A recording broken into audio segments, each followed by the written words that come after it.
Assalamualaikum warahmatullahi wabarakatuh. Halo anak-anak hebat. Bagaimana kabar kalian hari ini? Semoga kalian selalu dalam keadaan sehat ya. Dan jangan lupa selalu jaga kesehatan. Selalu cuci tangan dengan sabun dan air mengalir, serta menggunakan masker jika keluar rumah. Nah anak-anak, kali ini kita akan melanjutkan materi tema 2, subtema 1, pembelajaran kedua. Nah, mari kita mulai. Anak-anak, siapa yang pernah lihat pelangi? Nah, pelangi indah karena warna yang berbeda-beda. Hidup berbangsa dan bertanah air indah jika kita hidup rukun walaupun berbeda-beda. Nah, perbedaan tersebut ada seperti perbedaan agama, perbedaan suku, adat istiadat, pakaian, tari-tarian, dan yang lainnya. Nah, perbedaan tersebut seharusnya menjadi anugerah yang harus kita syukuri, bukan dijadikan sebagai perselisihan. Karena Tuhan menciptakan kita berbeda-beda agar kita saling mengenal dan saling menghargai. Perbedaan itu merupakan anugerah yang harus kita syukuri. Nah, anak-anak coba perhatikan gambar berikut. Nah, gambar berikut merupakan masyarakat yang hidup rukun dalam perbedaan. Nah, coba kita lihat, itu ada dari berbagai suku ya, berbagai etnis juga, dan berbagai latar belakang yang berbeda. Tetapi mereka tetap hidup rukun, mereka saling berdampingan. Nah, lebih jelas kita baca teks berikut. Perbedaan yang menguatkan. Kampung Cempaka adalah sebuah kampung transmigran. Warganya berasal dari berbagai daerah padat di Pulau Jawa. Hal itu menjadikan mereka berbeda suku maupun agama. Di Kampung Cempaka hiduplah 5 orang sahabat. Ada Asnah yang berdarah Sunda, Utami dari Banyuwangi, Tony seorang anak etnis Tionghoa yang sebelumnya tinggal di Semarang, Wande dari suku Tengger di Jawa Timur, dan Marta anak seorang pendeta yang dahulu tinggal di Solo. Di Kampung Cempaka, rumah mereka bersebelahan dan mereka pergi ke sekolah yang sama. Itu sebabnya mereka sangat akrab. Mereka suka bermain bersama dan sering menghabiskan waktu di rumah satu sama lain. Meskipun berbeda suku, kebersamaan begitu kental terlihat dalam keseharian mereka. Bersama anak-anak lain di Kampung Cempaka, mereka setiap akhir minggu berkumpul di balai utama kampung.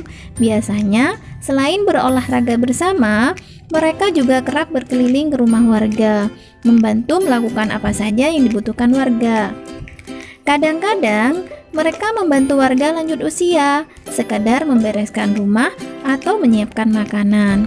Sesekali mereka juga membantu orang tua yang sedang bekerja bakti membersihkan lingkungan. Dari Tony, mereka belajar menari barongsai.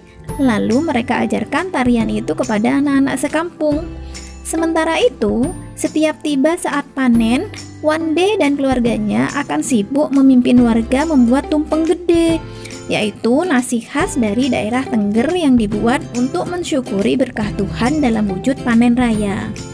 Sikap toleransi yang ditunjukkan kelima sahabat itu memang sekedar berupa hal kecil.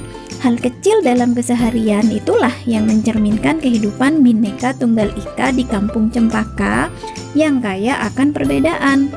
Mereka hidup damai berdampingan dan tulus saling menjaga. Nah anak-anak, itu teks perbedaan yang menguatkan. Banyak hal yang kita pelajari dari teks tersebut. Meskipun mereka berbeda-beda suku, berbeda etnis, mereka tetap saling berdamai dan rukun serta saling membantu sama lain. Nah, perbedaan tidak menghalangi persatuan. Dengan bersatu, kita dapat melakukan banyak hal. Anak-anak, sekarang coba kalian temukan hal lain dari perbedaan dan menguatkan. Nah, persatuan melalui hidup rukun. Nah, dengan menggunakan kata tanya atau kalimat tanya berikut. Kalian cari apa perbedaan yang ada. Nah, kalian lihat di sekitar kalian apa yang berbeda. Apakah agama, apa suku, apa bahasa. Kemudian, bagaimana menyikapinya? Kalau kita berbeda agama, suku, atau yang lain. Terus apa manfaat hidup rukun? Nah, kalian tulis manfaat hidup rukun dari perbedaan itu apa. Nah, kemudian setelah kalian mengisi 3 pertanyaan tersebut pada halaman 10, nah kalian ceritakan pengalaman kalian tentang hidup rukun, baik itu di sekolah atau di lingkungan tempat tinggal atau dimanapun hal yang pernah kalian alami. Nah, jelaskan dari pengalaman itu tentang perbedaan yang ada, perbedaan apa saja yang ada ya. Kemudian kegiatan yang dilakukan teman atau warga bersama-sama secara rukun. Selanjutnya sikapmu atau sikap keluargamu terhadap perbedaan yang ada. Kemudian manfaat yang kamu rasakan dari persatuan dalam perbedaan tersebut. Nah, kalian ceritakan ya. Setelah diceritakan, kalian kirim tugas kalian pada guru masing-masing.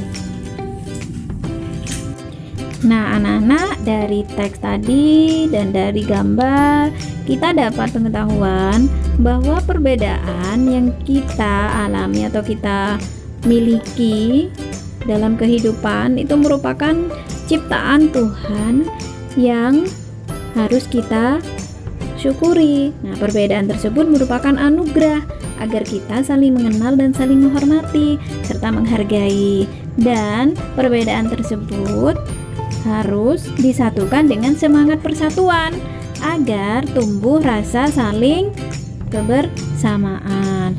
Nah, ternyata semangat persatuan itu juga tercermin pada seni budaya lokal. Salah satunya adalah melalui tarian. Banyak tarian daerah Indonesia yang menyerukan persatuan. Nah, kita baca teks berikut ya. Lego-lego, tari adat Alor bermakna persatuan. Tarian adat adalah salah satu kekayaan budaya yang disampaikan secara turun-temurun dari nenek moyang. Tarian adat kerap memiliki pesan dan makna yang luhur. Salah satunya ada pada tari Lego-lego dari Kabupaten Alor, Nusa Tenggara Timur atau NTT. Tarian ini ditujukan untuk mengajak masyarakatnya bersatu membangun kampung dan negeri. Pada masing-masing kawasan di Kabupaten Alor terdapat gaya tari dan nyanyian yang berbeda-beda, namun formasinya tetap sama, yakni lingkaran. Masing-masing nyanyian dan pantun yang diungkapkan saat menari memiliki arti serta harapan yang berbeda-beda. Beberapa literatur menyatakan bahwa tarian ini sempat menjadi tari perang. Sekarang tarian ini lebih sering digunakan untuk menyambut tamu. Tamu disambut oleh masyarakat yang dituakan, lalu diajak menuju sebuah pohon besar yang rindang, dengan beberapa warga perempuan yang berpegangan tangan mengelilingi pohon. Tamu dipersilahkan untuk ikut serta dalam tarian tersebut dengan gerakan kaki yang diatur sedemikian rupa. Penari akan bergerak mengitari pohon. Pada saat yang sama, sirih pinang dan minuman sopi ditawarkan. Gerakan kaki dan nyanyian di masing-masing daerah bisa saja berbeda, namun bentuk formasi lingkaran dan komponen tradisional lainnya tetap sama. Di dalam lingkaran, ada 3 lelaki yang memiliki tugas berbeda. Ada pemukul gong yang nadanya akan digunakan untuk menghitung langkah penari. Kemudian ada seorang lelaki yang bernyanyi sekaligus mengucapkan pantun, dan seorang lagi bertugas membagikan sirih pinang serta minuman sopi. Selain menjadi identitas setiap suku, tarian ini menjadi salah satu identitas pemersatu masyarakat Alor yang punya mimpi agar masyarakat dan pendatang terus bersatu membangun kampung serta negeri. Nah, anak-anak, demikian formasi dan makna dari tarian Lego-lego dari Alor, Nusa Tenggara Timur. Nah, ternyata setiap tari tradisional terdiri atas penari yang melakukan tarian baik secara perorangan, berpasangan, atau berkelompok. Nah, kegiatan menari lebih dari 1 orang, apalagi berkelompok dalam jumlah yang cukup besar, membutuhkan kekompakan. Nah, kekompakan tersebut membutuhkan persatuan. Nah, jika bersatu dan kompak, tariannya akan terlihat indah dan bagus. Posisi dalam menari perlu diperhatikan oleh seorang penari. Pengaturan posisi ini disebut dengan pola lantai. Nah, seorang penari harus memperhatikan perpindahan, pergerakan, dan pergeseran posisi saat menari. Pola lantai adalah pola denah yang harus dikuasai oleh seorang penari dan berfungsi untuk membuat posisi dalam sebuah ruang gerak. Nah, berikut adalah jenis-jenis pola lantai dari suatu tarian. Nih, yang pertama adalah pola lantai vertikal atau lurus. Nah, tari klasik banyak menggunakan pola lantai vertikal. Penari membentuk garis vertikal, yaitu garis lurus dari depan ke belakang atau sebaliknya. Pola lantai ini memberikan kesan sederhana tetapi kuat. Nah, tarian-tarian yang menggunakan pola lantai vertikal adalah tari Yaspan dari Papua, tari Serimpi dari Jawa Tengah, dan tari baris Cengkedan dari Bali. Yang kedua adalah pola lantai diagonal. Pola lantai diagonal ini, penari berbaris membentuk garis menyudut ke kanan atau ke kiri. Nah, tarian yang menggunakan pola lantai diagonal adalah tari gending Sriwijaya yang berasal dari Sumatera Selatan. Yang ketiga, pola lantai garis melengkung. Nah, penari membentuk garis lingkaran. Tari rakyat dan tari tradisional banyak menggunakan pola ini. Pola lantai ini memberi kesan lemah dan lembut. Nah, tari yang menggunakan pola lantai garis melengkung adalah tari Mak Badong, Toraja, Sulawesi Selatan, tari Randai dari Sumatera Barat. Nah, tugas kalian sekarang adalah temukan berbagai tarian daerah dan sebutkan pola lantai tariannya serta gambar pola lantainya. Nah, anak-anak, demikian ya berbagai jenis tarian dan pola lantainya. Ternyata tarian-tarian itu memerlukan persatuan agar tariannya, gerakannya bisa kompak dan terlihat indah. Nah, barusan kamu sudah mencoba pola lantai dalam menari kan? Nah, kerjasama yang baik harus dimiliki oleh seorang penari agar menghasilkan tarian yang indah. Perbedaan yang dimiliki oleh para penari tidak boleh menghalangi semangat persatuan dalam menghasilkan tarian yang indah.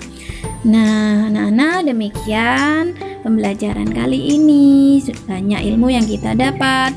Ternyata perbedaan yang ada pada kehidupan seperti perbedaan agama, perbedaan suku, etnis, bahasa, tari-tarian tidak menyurutkan kita untuk saling bersatu, saling menghargai dan saling membantu. Nah, ternyata persatuan itu juga dapat diterapkan dalam seni tari.